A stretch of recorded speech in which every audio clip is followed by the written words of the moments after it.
Hey guys, welcome back to another edition of FSI's NFL DFS picks. This is TK Nation providing you some GPP picks for the upcoming Week 12 slate for the NFL season. Big news this week was the Taysom Hill news. He's going to be starting over Jameis Winston. That's kind of thrown a wrench into things for DK's perspective, but for FanDuel, he is still locked in as a tight end on that website. So my suggestion is pretty much the same suggestion you're going to hear around the industry that you should hear is that you should just play Taysom Hill at pretty near the minimum for tight end on FanDuel. Just don't miss it. I mean, even if he does only do rushing upside, like kind of like a Tebow kind of play, it's still kind of outperform tight ends that seem to be hit or miss this year. Like your max for tight end value is 15 points, and you usually have to pay up to get to that 15 points. And you try to get hopeful for 10 points at tight end. I think that's going to be pretty easy for Hill to get to this weekend. So on FanDuel, play away. If you can pick him up in your ESPN leagues, he's still a tight end on that site as well. But for Draftkings, he's 4,800 and playing quarterback. I think that's a little different. I think, he's 4,800 and he's still going to have to throw the ball, I think, to get some upside. Other than, rushing yards and a rushing TD, I would pretty much treat him as an RB2 on DraftKings. I wouldn't necessarily think he's a must-play, even at 4,800. It's basically the same thing as Salvin Ahmad, unless you would think Hill is going to throw for 200 yards and 2 TDs, which I don't necessarily think he's locked in to do. I think if the game dictates the Saints need to throw the ball a lot, I think you could see Winston come in midway through the game, and you're left wondering, why did I start Taysom Hill, who doesn't throw the ball and hasn't proved to be able to throw the ball in his NFL career. So I think it's risky on DraftKings because it takes away in a very important position. The benefit of this position this week, though, is that there isn't, your Russell Wilsons, your Kyler Murrays, your Josh Allens on the slate. So that kind of gives you the flexibility to do something like paying down at quarterback and up at running back, where you have like Cook versus Dallas and Connor versus Jacksonville, things like that, and maybe even Chubb against Philly. But yeah, I think Taysom Hill is a fairly good play. I wouldn't call it a lock on DraftKings as much as I would for FanDuel. But the other quarterbacks I do like for DraftKings is Cam Newton at 6,200. 4 rushing TDs in his last 3 games. He's getting a very soft defense for the Houston Texans. I kind of like everything about the Patriots this weekend. Texans have kind of folded. You're going to get Bill Belichick versus a former coordinator, and what we've seen over the course of Bill Belichick's career is he just destroys his former employees. And Romeo Crennel definitely going to be pedaling against this Patriots offense, who's coming off of back-to-back wins. And I think you're going to get another Patriot victory. Cam Newton, Michelle, those are 2 strong plays from the Patriots side. Myers is like locked in as Cam's guy now, so he's finding rapport in the passing game. The Texans have allowed a league-high 109 passer rating. I'm not scared to go to Cam Newton. I think it's eerily similar to Hill, but I think there's more safety with Cam Newton, knowing, he doesn't have a relatively decent backup behind him that's going to be able to come in midway through the game. That just scares me a little bit. So I feel safer with Cam.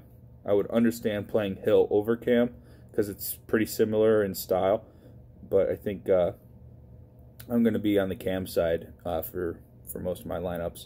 Another game I like is the Washington-Cincinnati game, and I don't mind firing off Joe Burrow or Alex Smith. I think either quarterback can play to a ceiling in this game. You got Joe Burrow under 6K against Washington. I think without the pass rush of Washington, they would be a just bloodbath as far as giving up points. So I love Burrow in this spot. I think his receivers, his Gio Bernard, it just dictates another steady volume of passing for Joe Burrow to be able to take advantage of a Washington secondary that's one of the worst in the league. And I like the Redskins on the other side in this game. The Washington football team on the other side of this game. We'll talk about that a little later. But yeah, Joe Burrow, Alex Smith, both both plays I'm fairly comfortable with in a game I expect to shoot out. Let's jump into some running backs. Some of my some quick picks here. I love James Conner, 6,500 versus Jacksonville. Dallas has got Dalvin Cook. You don't need me to tell you to play Dalvin Cook versus Dallas. That seems fairly obvious. But I do like Salvon Ahmed at 4,800. I don't think Breida is going to come back and kind of break into his bell cow status as much as people may think. He had 21 carries last week without Breida, 85 yards and a touchdown. He's getting a better matchup versus Denver, who leak yards against the run. I think Salvon Ahmed is going to be a very good opportunity. He's got a lot of opportunity with Jordan Howard getting released. He's going to continue to see some goal line work, some passing down work. So I really like him at 4,800 under 5K. Quick mention on Sony Michelle, 4K, just got activated. I don't mind it. I wouldn't say it's a lock. I wouldn't say he's going to just step in and get 15 carries like he used to, easing into it. But would I be shocked if the Patriots gave him 15 to 20 carries and he blows up the slate? No. But there's a lot of value to go around. I don't think you necessarily need it. Maybe it's a showdown play if that game's up for showdown. I haven't checked, but don't mind Sony Michelle at 4K. It's got J.D. Mckissick at 5,200. This has been my boy, outsnapping Gibson in his last 4 games. He averages 13 touches for 65 yards. He's playing 76% of the time. And all he needs is a couple touchdowns to really just blow up slates. And I think in a potential shootout versus Cincinnati, McKissick's very alive for 5,200. I love the price tag. I'm going to continue to play him. I play him every week. Let's jump into wide receivers. My favorite play of the slate, my wide receiver 1 on deck, Terry McLaurin. He's caught 7 in 4 straight games. He gets one of the softest secondaries to date. He's number 1 in air yard share. Terry McLaurin, he's in for some touchdowns this weekend. We've seen the Bengals get burned by wide receiver 1s. I mean, even Higgins had 6 catches for 115 yards. Baker threw 5 TDs versus his secondary. I seen last week. Oh shoot, who was it last week? The Bengals. The Bengals just get ripped up by wide receiver 1s. McLaurin under 7K. Michael Thomas is another guy to mention, but he's got Hill throwing him the football. It would be a little different if Winston was. You got Devontae Adams a little banged up, and he gets a tough Colts matchup. There's no Hopkins on the slate, no DK Metcalf. So I'm going to be rolling with Terry McLaurin, try to get some mid-level stacks involved with that, with the Higgins and A.J. Green, players like that. Some cheap options to mention: Curtis Samuel versus Detroit, 4,700. Rashard Perriman versus the Chargers, 4,300. And Keelan Cole versus Pittsburgh, 3,800. I also don't mind the Pittsburgh side of that with Deontay Johnson and Juju Smith-Schuster. Obviously, Jacksonville, very, very, very poor team. I just worry that they get out to a big lead and they just pound Connor on them. And that's kind of like James Conner a little bit more versus a team like Jacksonville, who's just terrible versus the run. But they're terrible versus everything. So you can match that game and game stack that any way you want. As far as tight ends, I like T.J. Hawkinson. No Kenny Golladay. This guy's been a staple of the offense with Kenny Golladay out. He's only 4,200. I think he's very live for 70 yards and a touchdown. So really in on Hawkinson as my cash game tight end.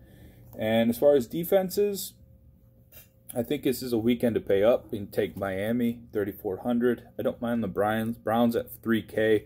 The Myles Garrett COVID list news was not good to see, so I think my strong pivot will be to Miami and pay the 3,400. And then if I need a punt, I don't mind Atlanta Falcons defense at 2,300. I don't know, maybe Hill throws a couple of picks. Getting sacked is probably not as likely, but he's probably not as comfortable in the pocket as people may think. And I think that could lead to some turnovers. That could lead to maybe some coverage sacks. And I don't know. I'm willing to gamble 2,300 on Atlanta and see if they can maybe run one back. But that'll do it for my GPP picks for this week. I'm potentially going live tomorrow morning.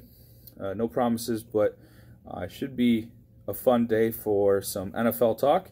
I will get with you then. Please like and subscribe to the videos. Stay tuned for anything Keats might have for you for some cash game picks for tomorrow's slate. So for now, take it easy, and I'll talk to you later. Take care.